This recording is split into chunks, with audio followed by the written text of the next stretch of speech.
Ingeniero, bienvenido a Sin Amarres a través del sistema de emisoras Atalaya 680M, siendo las 7:01 de hoy día 19 de junio del 2025.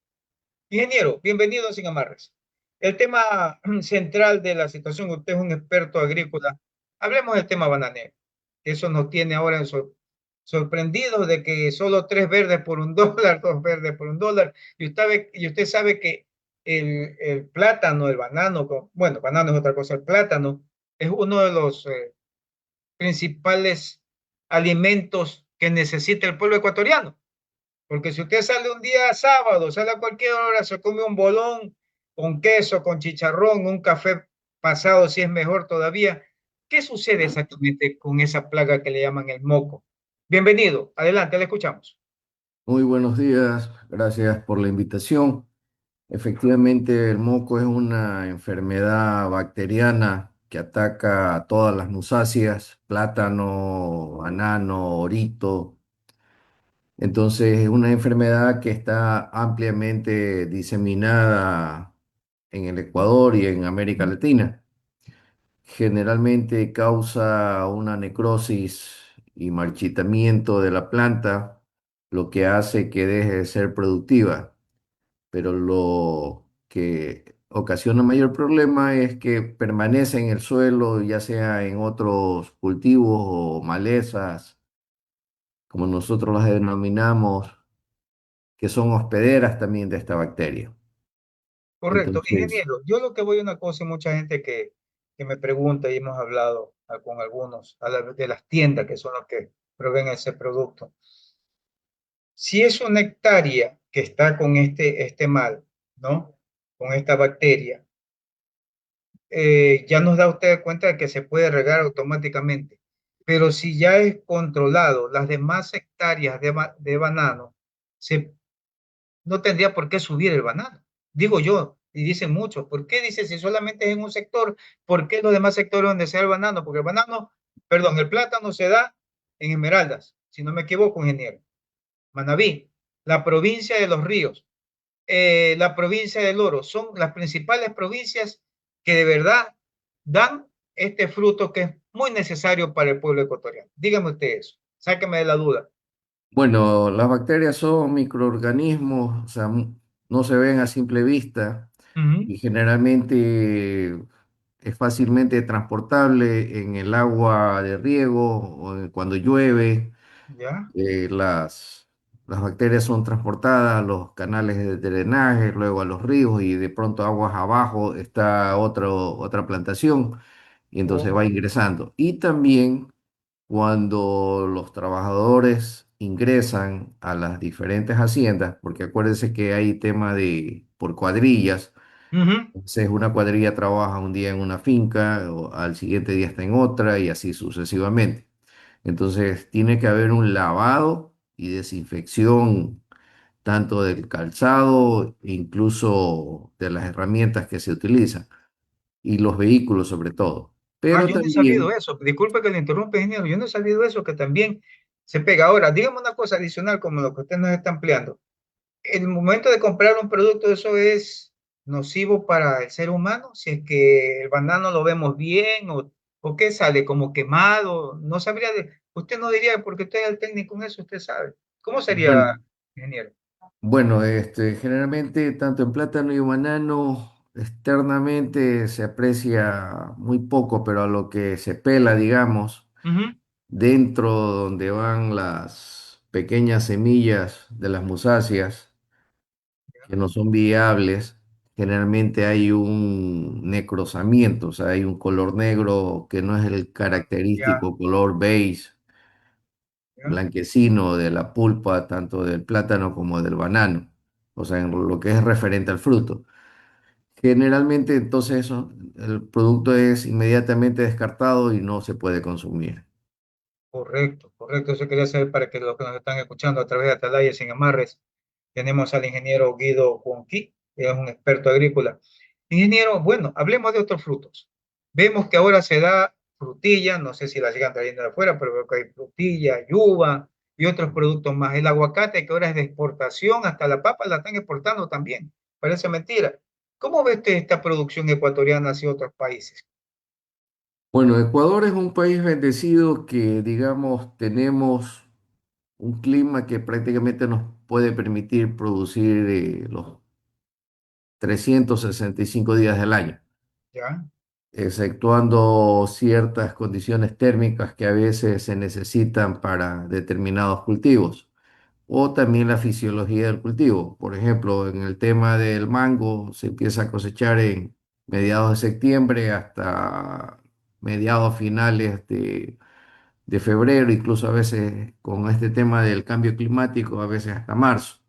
Y a veces quedan rezagados algunos mangos, pero ya están muy llenos de las larvas de la mosca de la fruta.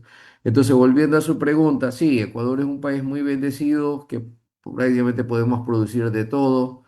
Actualmente se está sembrando mucho en la sierra, aguacates para exportación, también arándanos, y tenemos otras frutas autóctonas que pueden tener un mercado, llámese el babaco, llámese el taxo y otras frutas tradicionales, Eso es beneficioso para el tomate de país, estas árbol. exportaciones, ingeniero, estas exportaciones son beneficiosas para el país. ¿Cuál es la cantidad en, en dólares que exactamente que da los frutos que exporta Ecuador exactamente? Porque tenemos el camarón a un lado, olvidémonos un poco del petróleo, porque eso de ahí, la verdad que a futuro ya no es que no va a servir, pero vamos a bajar poco a poco. Bueno, Siempre nos llamaron el semillero de América, mi estimado ingeniero. ¿Sigue siendo el efectivamente. semillero de América? Bueno, hoy competimos directamente con Perú, que desde hace unos 25 años han tenido unas políticas agropecuarias muy claras y metas fijas. Y hoy por hoy incluso Perú superó en cuanto a exportaciones de uva de mesa a Chile. Es Ya. el mayor exportador de arándanos, es el segundo mayor exportador de aguacate, Hass, del mundo. Y tiene una oferta agroexportable muy grande. Ecuador básicamente estamos con el tema de banano, con alrededor promedio de 4.000 millones de dólares anuales. Luego sigue cacao, que incluso por el precio, no por el volumen, porque los precios se incrementaron notablemente en el Ujú. último año y medio. Cacao superó a banano, pero también es una exportación bastante alta. Luego vienen las flores. Ecuador es el segundo mayor exportador de rosas del mundo, Ah, no me diga, vean las cosas. superado solamente por Colombia. Eh, Ya. Ecuador capta prácticamente el 40% del mercado de flores de Estados Unidos. Colombia se lleva prácticamente de rosas, perdón, el 60%. Bueno, y hay otras flores más que vienen, por ejemplo, de Holanda. Pero las exportaciones, agroexportaciones de Ecuador son muy buenas y tienen un gran potencial. Entonces nosotros tenemos que como país priorizar qué es lo que podemos exportar.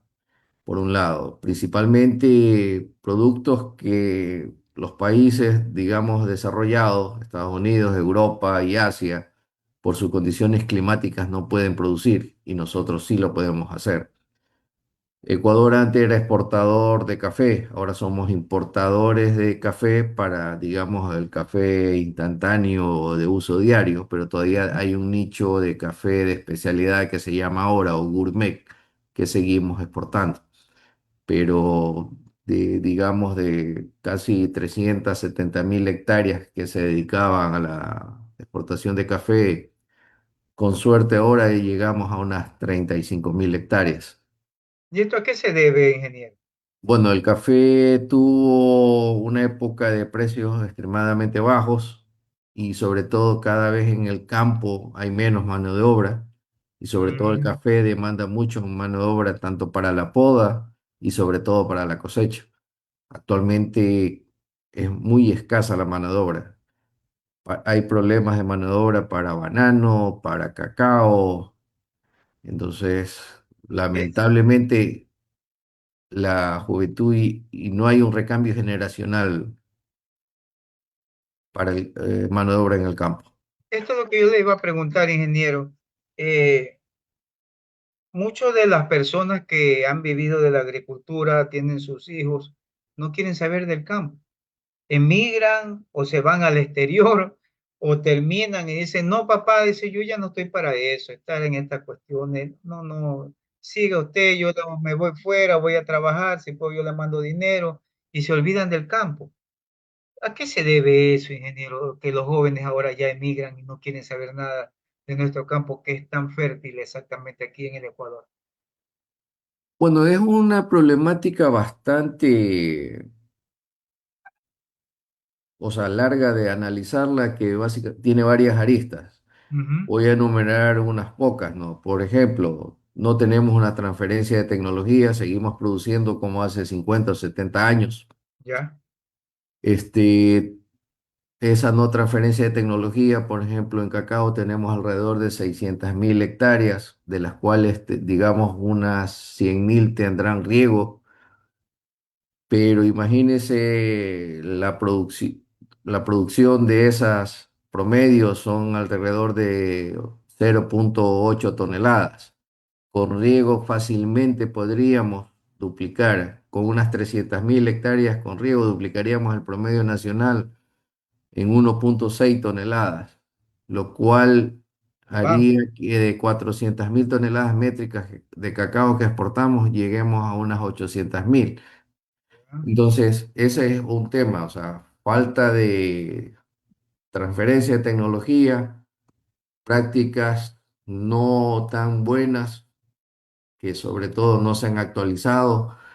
Si bien es cierto, por ejemplo, en los cultivos básicos para la seguridad alimentaria del Ecuador, maíz y arroz, no hay uso, la Constitución prohíbe el uso de semillas mejoradas genéticamente. Las Hay dos transgénicas que le diferencias. llaman, ¿sí? Transgénicas, ¿sí? ¿O esa es Semillas otra cosa? mejoradas genéticamente y semillas transgénicas son dos ¿Ya? temas que, o sea, aparentemente es lo mismo, pero no es así. Entonces, Correcto. Ecuador, estamos muy atrasados en nuestra legislación, nuestros rendimientos promedio andan por promedio 5 toneladas, 5,2 o 5,5 toneladas, tanto para maíz Maíz, como arroz. ¿ya? Arroz, por decir, Perú produce hasta 7 toneladas por hectárea. Colombia también ya está sobre las 6 toneladas por hectárea. Incluso, por ejemplo, ahora se viene la cosecha de verano de arroz. Colombia prácticamente está logrando su autosuficiencia en arroz, que es el mercado ¿Ya? tradicional de 100.000 toneladas de arroz pilado, que ¿Ya? son, digamos, 200.000 toneladas de arroz en cáscara. Ese excedente es más seguro que los precios bajen.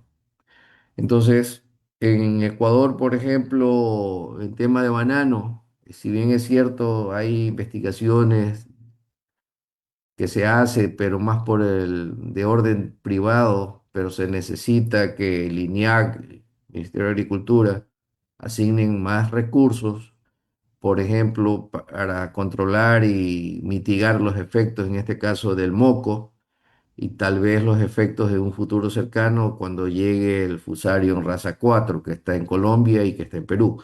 Ojalá no Es más llegue. agresivo. Claro, ojalá no llegue. Sería Esperemos que fatal. no. Ya, ingeniero, una cosa me viene a la mente en mis años de comunicador, de periodista que tengo. Siempre nos hablaron de un Plan América, que ahí quedó votado. Hace unos meses atrás me invitaron por la provincia de Los Ríos, me dijeron este era el dichoso Plan América, que por ahí pasa una tubería del oleoducto. Votado ahí, una, dos. Siguen perfeccionándose, no sé si usted habrá hecho sus estudios, el Zamorano, ¿sigue perfeccionándose ecuatorianos en el Zamorano o ya no? Bueno, hay muchos estudiantes que todavía van a Zamorano como una opción. Zamorano es una institución de excelencia y muy buena, Ujú. pero los costos de estudiar allá y la economía deprimida de Ecuador hace que cada vez vayan menos alumnos. Ya, Y bueno, hay alumnos que buscan becas y logran financiar sus estudios en Zamorano. Ya, correcto. Ahora, Entonces, la otra cosa, ¿por qué todos los años seguimos con el tema del maíz? Los maiceros se quejan, se abren importaciones, porque el maíz no solamente sirve para el consumo humano, sino también para el consumo ganadero. Y eso lo tengo entendido, porque tengo muchos amigos ganaderos. ¿Y por qué todos los años es la misma cosa, la misma perorata? ¿Cuál es el motivo, ingeniero? bueno, yo hace un rato le decía que generalmente producimos hace como 50 años y voy a hacer Ya, una ligera analogía. Por ejemplo, cuando nosotros nos sentimos enfermos, vamos a donde un médico, él nos hace una revisión básica, presión, temperatura, nos revisan y nos mandan a hacer una serie de análisis clínicos. ya. Las plantas no nos pueden decir, me duele esto, me falta esto. Generalmente Mm, nosotros como productores ahora ya. tenemos que hacer análisis de suelo y análisis foliares, porque ahí el suelo, anteriormente lo consideramos algo inerte, pero el suelo sabemos que hay vida, hay biota, hay microorganismos que ahí reaccionan, dependiendo del porcentaje que hayan de esos microorganismos y materia orgánica, van a reaccionar con los fertilizantes que coloquemos. Si tenemos bajo nivel de materia orgánica o un bajo pH, que es la acidez del suelo, alcalinidad del suelo, Ujú, esos fertilizantes que coloquemos, no importa que gastemos $250 en semillas de alto rendimiento, pero si el suelo no está idóneo o balanceado, no, el cultivo no va a poder extraer esos nutrientes. Eso por un lado. Segundo, tenemos, como decía, prácticas no recomendables, desactualizadas, que hoy por hoy, que en la agricultura básicamente se ganan centavos y usted hace una práctica o una labor equivocada o espera mucho tiempo para corregir algún problema, sus rendimientos se van a ver afectados. Volviendo al tema, o sea, no voy a decir marcas, pero hay semillas que, como les decía, cuestan entre 240 a $250 el saco de las 50.000 o 60.000 plantas. Y nominalmente es para tener producciones, digamos, de 250 hasta 300 quintales por hectárea con una humedad de 14 y 2 de impureza y al final del día el productor obtiene son 140 a 170 o 180 quintales. Entonces no aprovechan el potencial de toda esa semilla, porque las prácticas agronómicas que se hacen no son las adecuadas.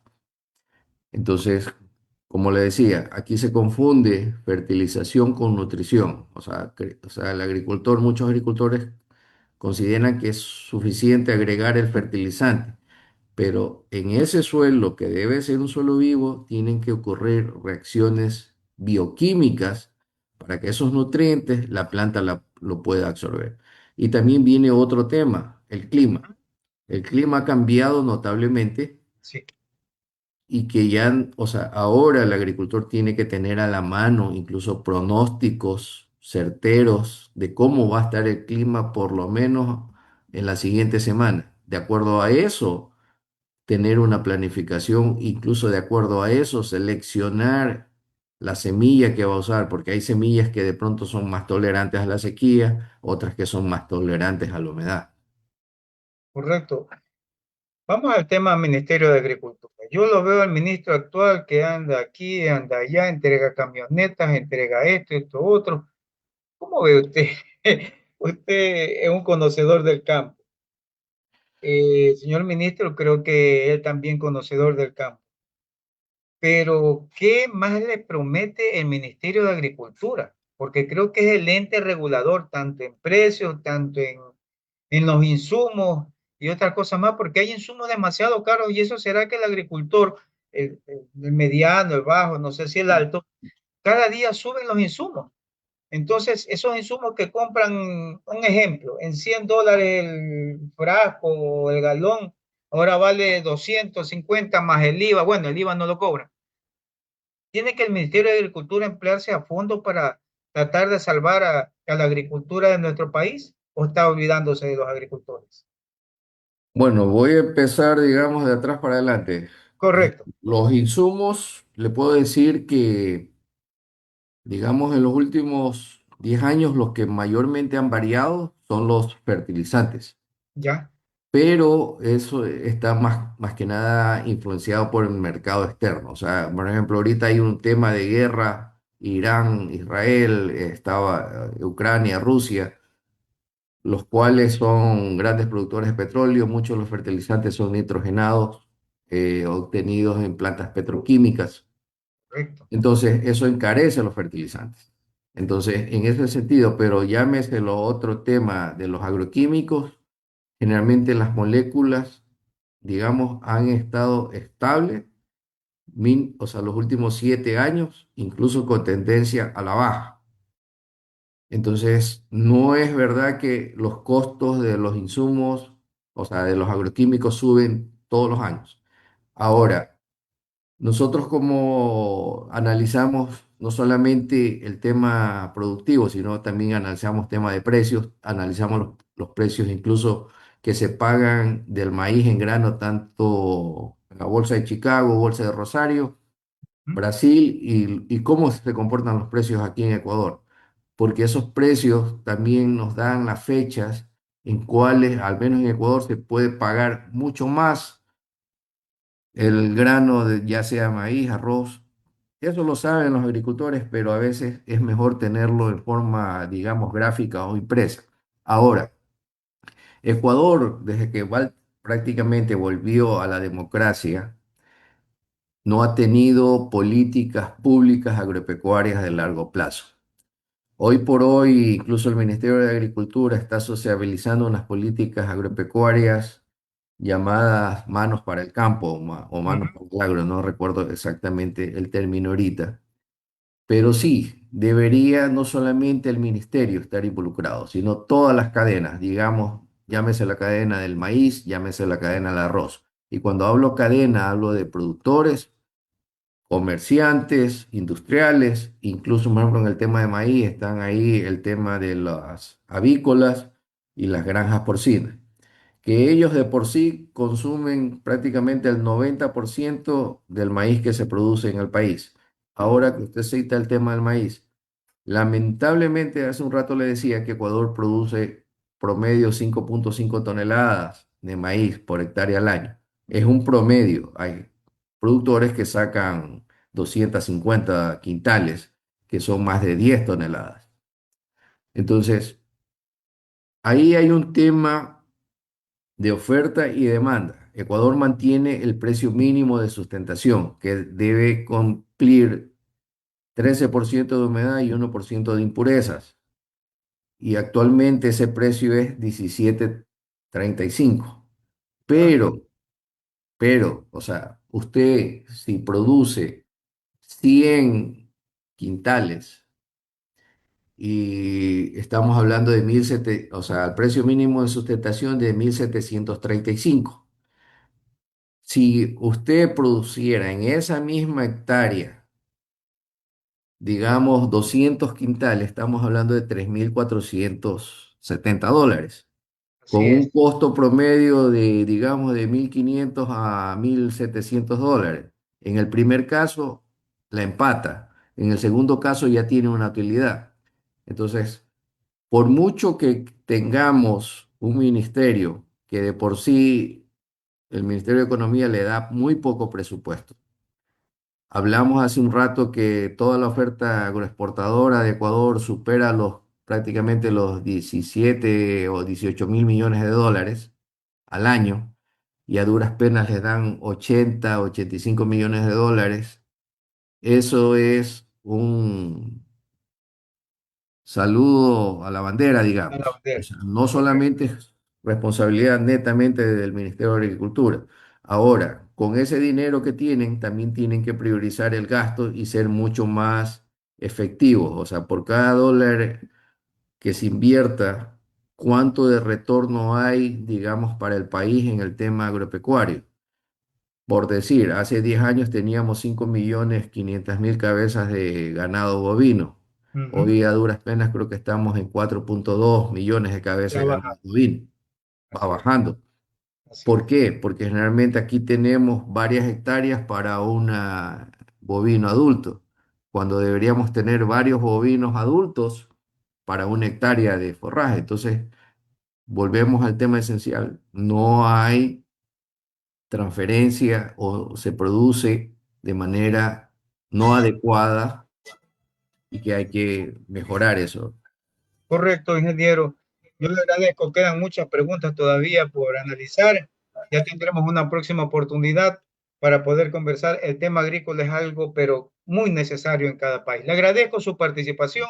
Que tenga un excelente día. Gracias a usted. Pasen bien.